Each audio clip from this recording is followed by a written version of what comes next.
Hey everyone, I hope you're well. Today I want to talk about the next map, Olympus. It was pretty much confirmed that Olympus would be the next map in the final quest. Olympus is on the planet Samathi, and in the lore we actually already know a lot about both Olympus as a map and the planet as a whole to talk about. I want to go through all of the pieces of lore scattered around that help to paint a picture of what Olympus will look like as a map and offer a theory on how it could all tie together, Ash included. I'll cover the actual theories and map appearance after the lore because the lore will help us to understand why the map is the way it is, and it's interesting for the story, but you can skip over this part if you want. So Olympus is a city on Samathi, and Samathi is a planet on the Outlands, just like Solace, which is where King's Canyon is, and Telos, which is where World's Edge is. Samathi is the home planet of Octane and Lifeline, and whilst Loba never really had a true home, she did grow up on Samathi after her parents died too.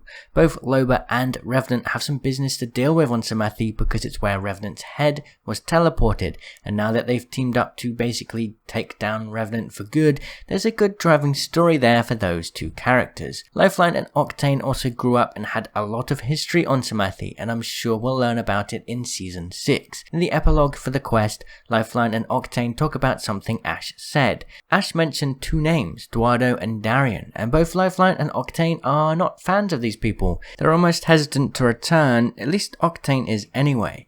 So there's some deep story there that we should learn about in Season 6. It's safe to say then that whilst Loba and Revenant's story may continue to evolve in Season 6, Octane and Lifeline's may take front row, and we may also have Crypto and Mila's story evolving too. So what do we know about Samathi itself and Olympus too?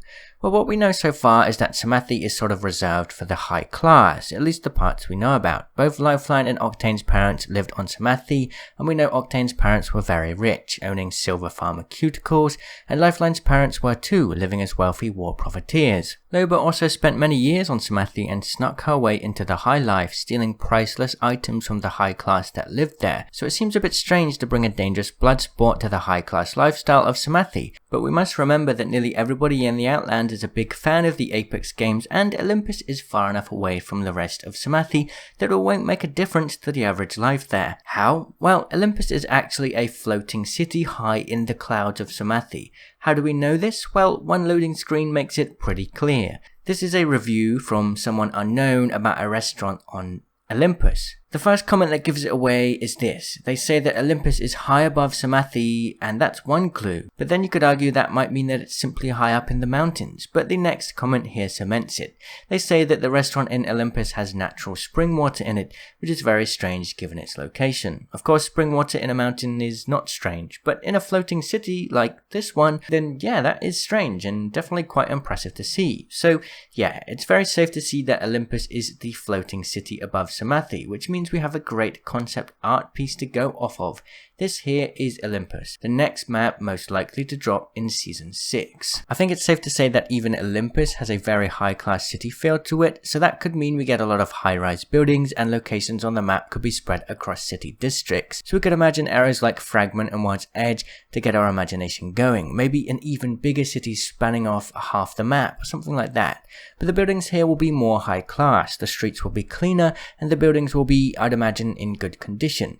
King's Canyon had a very militaristic feel to it, with different IMC military buildings. World's Edge has more residential style buildings and buildings based on machinery and manufacturing. Olympus will be filled with high class residential buildings, beautiful sidewalks, and great views. I imagine Olympus looking like an even more futuristic version of Singapore or Hong Kong. Now, there's one thing that I want to draw your attention to. It's the big dome here. Now, we don't know what this is, but it may tie into the story and help to bring Ash into the picture. Now, I'd say up until this point, everything has been very reasonable speculation based on the information we've been given in the lore. However, I'm now going to jump into wild speculation territory, so keep that in mind. Either way, this big dome somehow reminds me of a level in Titanfall 2, where you go up against Ash. Now, if you haven't played Titanfall 2 yet, firstly, you really should, it's such a great game, and secondly, let me fill you in on Ash's personality. She's a simulacrum like Revenant, and while she does like killing, it's not quite the same as Revenant. Ash is more interested in experimenting and running military tests. Ash used to do this by creating simulated maps inside of a huge dome. She'd bring in militia soldiers, she'd capture and throw all sorts of firepower at them, just because she found it fun. Actually, she didn't just find it fun, she was obsessed with it. This experimentation was perhaps the most important piece of Ash's personality. To me, it just makes so much sense that this huge dome will in fact be a simulation dome, and when you step inside it, each time it will be procedurally generated by spawning a random mixture of prefab building tiles, floor tiles, road tiles, and anything else. Perhaps you'd even fight against specters, reapers, stalkers, loot ticks, and other AI that we know Ash loved to use in Titanfall 2. Now that's a huge jump, because we know Respawn have only just done Prowlers so far in terms of AI, but who's to say things won't improve? Maybe we'll fight waves of enemies inside this for the quest next season, and it will either be closed in the main game, or maybe it'll just be a randomly generated arena for players to fight inside too. This may also mean that Ash will be transported to Olympus and she'll be sort of hooked up to a massive machine like she is in the last quest. She may even be the next announcer for Olympus. I think that would be awesome. Of course, with this kind of theory, it would mean that Ash probably won't be the next legend, but it could happen, we never know. So I think that explains the new map Olympus quite well. I hope that I have sparked some imagination and built up some hype for all of you. I know I said in a previous video that I think a World's Edge map update may happen instead, but it seems more likely now that a new map will happen, and I'm of course super hyped. So what do you think about Olympus and Season 6? Are you as excited about it as me? Let me know and I'll see you in the comments. Cheerio! Did you know I stream almost every day from 7 PM UK time or 11 AM Pacific Standard Time? You can catch me live right here on YouTube, so make sure you have notifications turned on. I also have a new members program. Become a member for $2.99 a month, get your comments highlighted in videos, get a cool badge in live stream chat, get access to these cute emotes, and also gain access to my members tips videos, where you can ask me for any tips and I'll be making new videos weekly to help you improve your own game. Click the join button or click the link in the video description to get involved.